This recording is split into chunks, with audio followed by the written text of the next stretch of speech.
Le Burkina Faso de A à Z, de Arnaud Rodamel, illustré par Véronique Vernette, aux éditions Point de Suspension.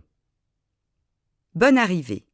Expression utilisée en langue française pour souhaiter la bienvenue aux membres de la famille venus prendre des nouvelles, à l'ami de passage désirant se reposer, aux voisins souhaitant demander un conseil, ou encore aux voyageurs venus d'ailleurs, avec qui l'on souhaite échanger.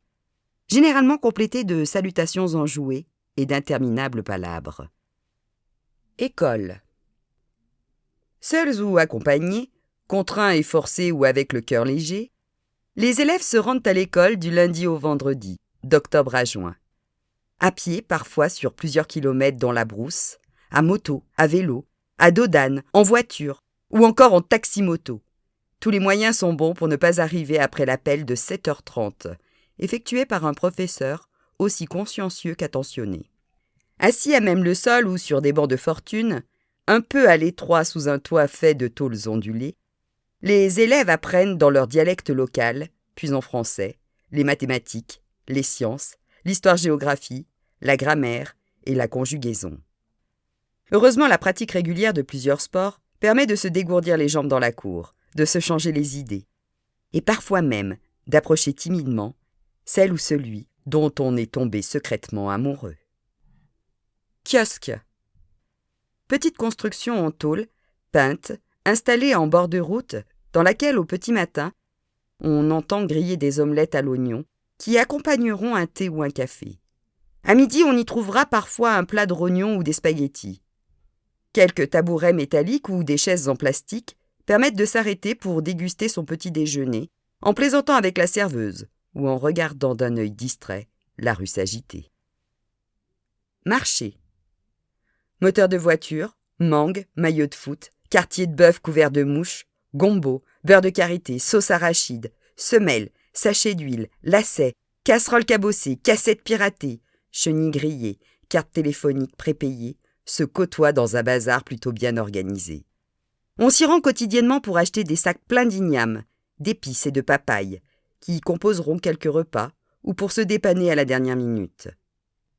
Qu'ils soient petits ou grands, en brousse ou dans les villes, les marchés sont l'occasion de prendre des nouvelles des voisins ou de la famille éloignée, tout en négociant les prix ou les quantités. Quartier. Dans chaque quartier des grandes villes se côtoient des mosquées, des églises, des temples, des écoles surchargées d'élèves, des kiosques plus ou moins achalandés et des supérettes aux rayons bien garnis. On y trouve aussi des maisons individuelles, des immeubles à plusieurs étages, des feux tricolores, des panneaux publicitaires. Il y a parfois des piscines dans lesquelles on aime se rafraîchir, ainsi que des jardins ombragés pour se protéger du soleil. On y rencontre également de nombreux marchés, des petits improvisés et des grands bien organisés, dans lesquels on aime déambuler, acheter et négocier des piles électriques, des pagnes, des seaux en plastique, des jarres en terre cuite, des vêtements, de la quincaillerie et même des queues de bœuf.